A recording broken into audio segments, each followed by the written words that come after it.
गुर्जर सम्राट मिहिर भोज का जन्म रामभद्र की महारानी अप्पा देवी के द्वारा सूर्य देव की उपासना के प्रतिफल के रूप में माना जाता है। सम्राट मिहिर भोज के बारे में इतिहास की पुस्तकों के अलावा बहुत कम जानकारी उपलब्ध है।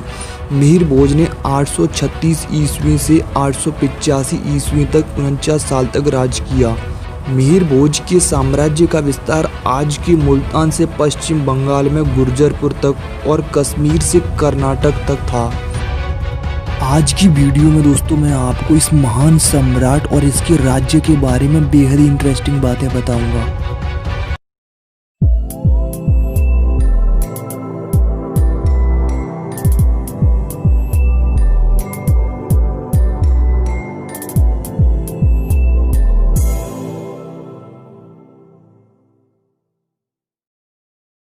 मिहिर भोज के साम्राज्य को तत्कालीन समय में गुर्जर देश के नाम से जाना जाता था।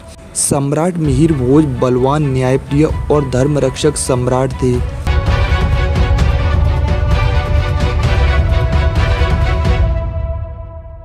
मिहिर भोज शिव शक्ति के उपासक थे। स्कंद पुराण के प्रभास खंड में भगवान शिव के प्रभास क्षेत्र में स्थित शिवालयों व पीठों का उल्लेख है।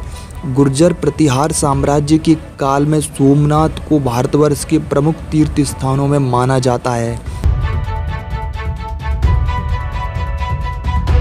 प्रभास क्षेत्र की प्रतिष्ठा काशी विश्वनाथ के समान थी। स्कंद पुराण के प्रभास खंड में गुर्जर सम्राट मिहिर भोज के जीवन के बारे में बड़ा विवरण मिलता है। मिहिर भोज के संबंध में कहा जाता है कि वे सोमनाथ के परम भक्त थे। उनका विवाह भी सौराष्ट्र में ही हुआ था। उन्होंने म्लेच्छों से पृथ्वी की रक्षा की। 50 वर्ष तक राज्य करने के पश्चात वे अपने बेटे महेंद्रपाल को राज सिंहासन सौंपकर संन्यास व्रति के लिए वन में चले गए थे। गुर्जर सम्राट मिहिर भोज का सिक्का जो गुर्जर देश की मुद्रा था, उसको गुर्जर सम्राट मिहिर भोज ने 836 ईस्वी में कन्नौज को गुर्जर देश की राजधानी बनाने पर चलाया था।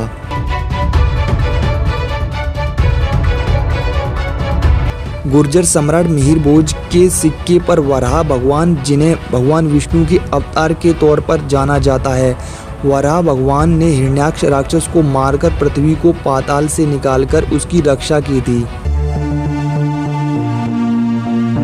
गुर्जर सम्राट मिहिर भोज का नाम आदि वराह भी है। ऐसा होने के पीछे दो कारण हैं। पहला, जिस प्रकार वराह भगवान ने पृथ्वी की रक्षा की थी और हिरण्याक्ष का वध किया था, ठीक उसी प्रकार सम्राट भोज ने म्लेच्छों को मारकर अपनी मातृभूमि की रक्षा की।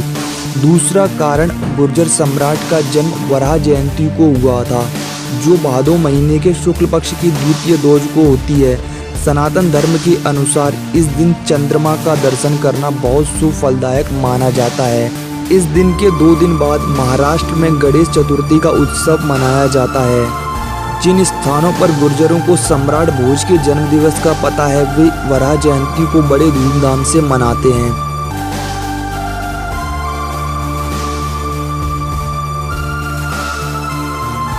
अरब यात्री सुलेमान ने अपनी पुस्तक सिलसिली उत तुआरीख 851 ईस्वी में लिखी, जब वह भारत भ्रमण पर आया था। सुलेमान गुर्जर सम्राट मिहिर भोज के बारे में लिखता है, गुर्जर सम्राट की बड़ी भारी सेना है। उसके समान किसी राजा के पास उतनी बड़ी सेना नहीं है। सुलेमान ने यह भी लिखा है कि भारत में गुर्जर सम्राट मिहिर भोज से बड़ा इस्लाम का कोई दूसरा शत्रु नहीं है।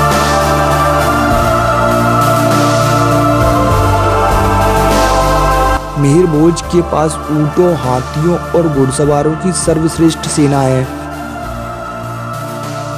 उनके राज्य में व्यापार सोना चांदी के सिक्कों से होता है।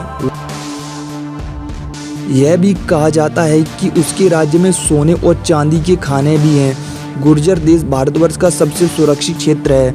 इसमें डाकू और चोरों का भय नहीं है। मिहिर भोज राज्य की सीमाएं दक्षिण में राजपूतों के राज्य, पूर्व में बंगाल के पाल शासक और पश्चिम में मुल्तान के शासकों की सीमाओं को छूती है।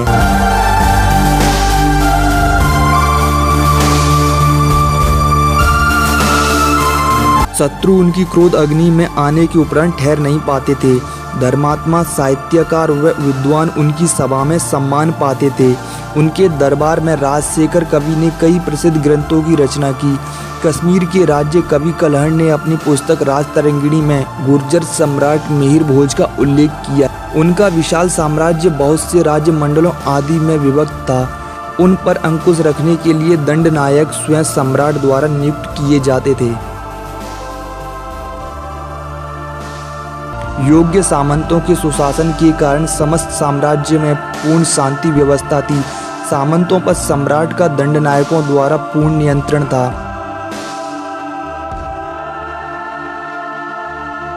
किसी की भी आज्ञा का उल्लंघन करने व सिर उठाने की हिम्मत नहीं होती थी।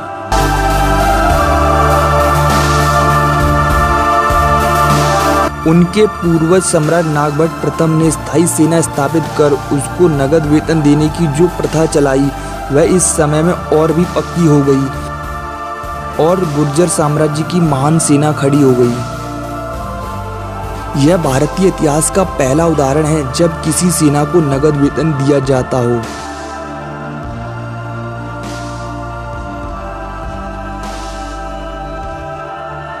दोस्तों, उम्मीद है आपको ये वीडियो पसंद आई होगी। अगर वीडियो पसंद आई है तो वीडियो को लाइक और शेयर कीजिए। अगर आप इसी तरह की और वीडियो देखना चाहते हैं तो चैनल को सब्सक्राइब कर लीजिए।